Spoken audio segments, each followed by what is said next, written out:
Welcome to Scary October. Tonight's rated story comes from someone who worked for a moving company, but one job in Nashville turned into something they'll never forget.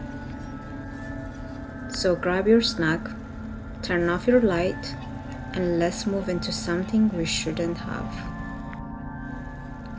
I work for a moving company and had a weird experience at a client home. I work for a medium-sized moving company in Nashville. It's a cool job. Hard, but satisfying. I haven't had to pay for a gym membership in years. After 6 years, I can say I've seen just about everything. And yes, I've seen that twice. And those things more times than I can count.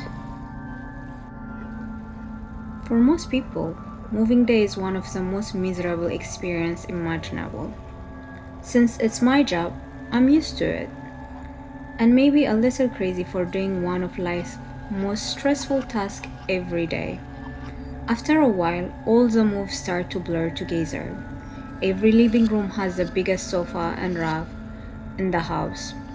No one ever cleans under their bed before we take it apart.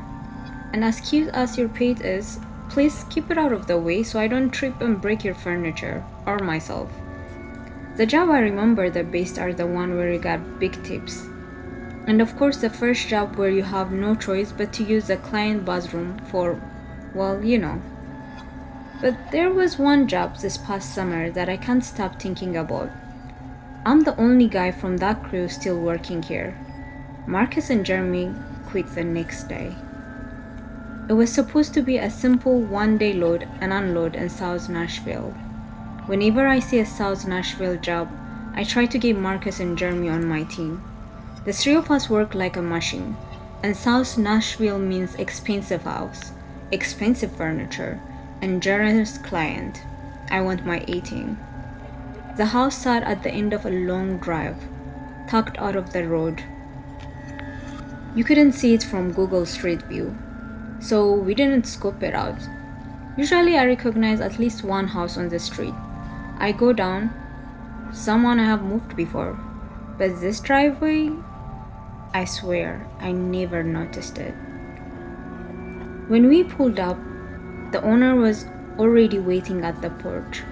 Elderly woman, maybe late 70s, gray hair, floral dress that looked like something from the 60s.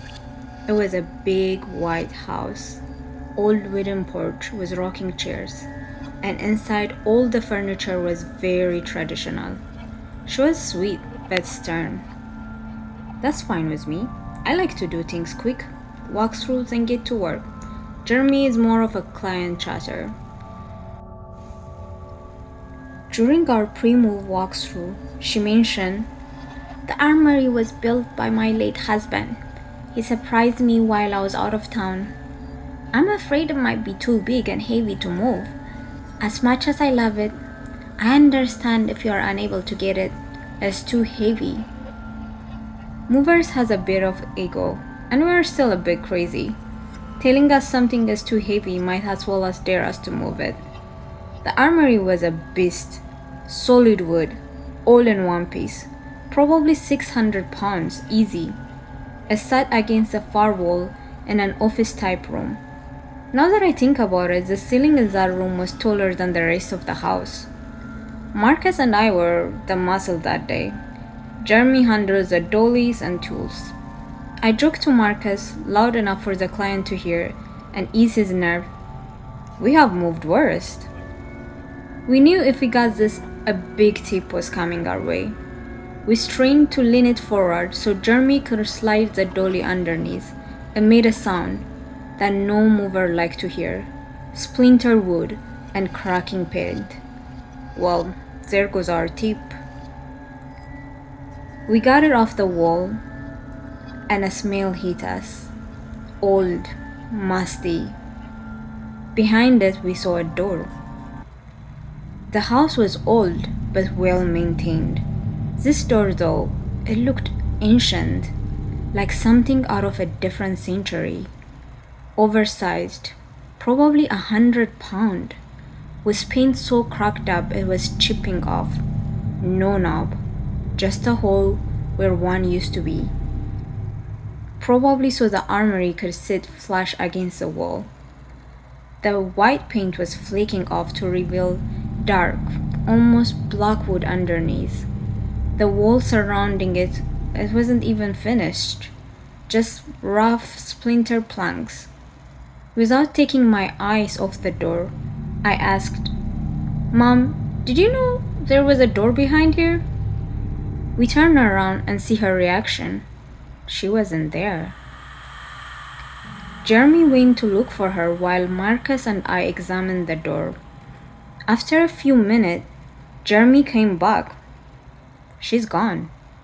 He said, "Car is not in the driveway either." That wasn't totally weird. Sometimes clients leave to grab lunch or run errands. Then they usually tell us first. We figure she'll be back soon. Marcus and I stared at each other. Curiosity get the better of us. He stuck a screwdriver in the hole, twisted, and the latch gave. The door creaked open. The smell grew stronger.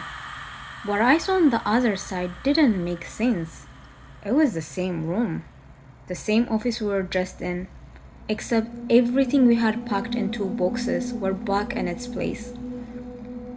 The same furniture, the same rug. It was like we never even started the job, and everything was flipped, mirrored. Marcus went pale. What the? I took a step forward in the room. Then the owner walked in from the mirrored kitchen. Or at least I thought it was her. She looked the same, but slightly off. Her hair was darker.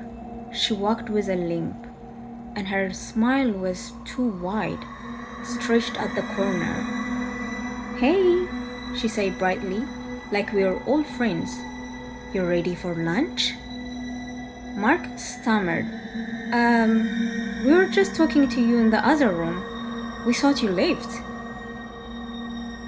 She blinked. "Other room?"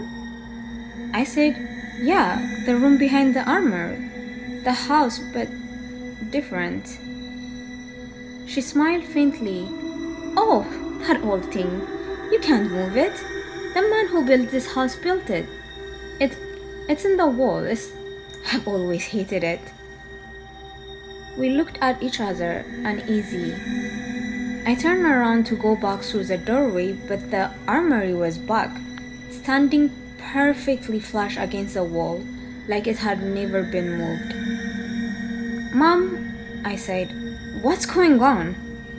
She tilted her head. "Are you ready for lunch?" The air felt wrong, too still, too heavy.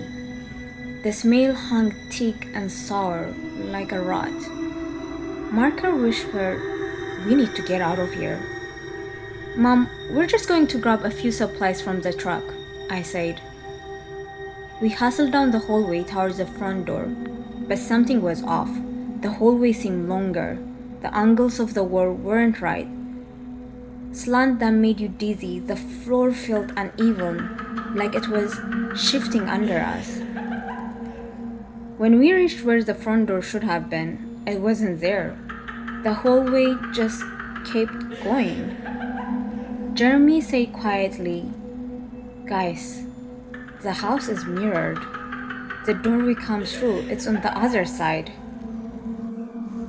We turned and ran the other way, weaving through the warped hall. The air grew colder. Finally, we burst into a room that mirrored the office, the armory standing on the opposite wall. We didn't hesitate. We pulled it until it fell over. When it hit the floor, it broke apart like an old rotten wood. The door was there again. We pushed through it and walked back into the same house. Dust hung in the air. The windows were cracked, streaked with green. Wallpaper peeled from the wall. The air was cold, stale. The furniture, the glassware, everything was coated in dust. I called out, "Hello?" No answer. Marcus turned to me.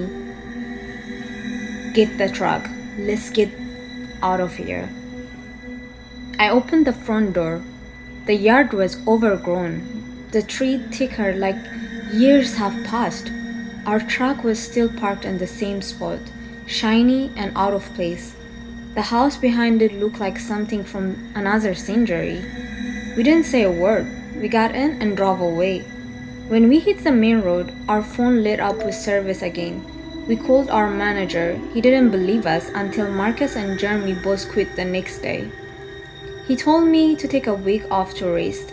Unfortunately, in this industry, when you're inside multiple homes every single day, strange things happen. This wasn't my only weird experience, just the one that still didn't make sense. Oh man, that was creepy. It's like they stepped into another dimension or some kind of mirror world. Or maybe, just maybe, the first house they saw, it wasn't even real. Like a mirage or a memory stuck in time. Either way, that was scary. That's If you enjoyed this video, don't forget to like and subscribe. You can also check out some of my other videos, which are a bit different. Anyways, what do you think really happened in that house?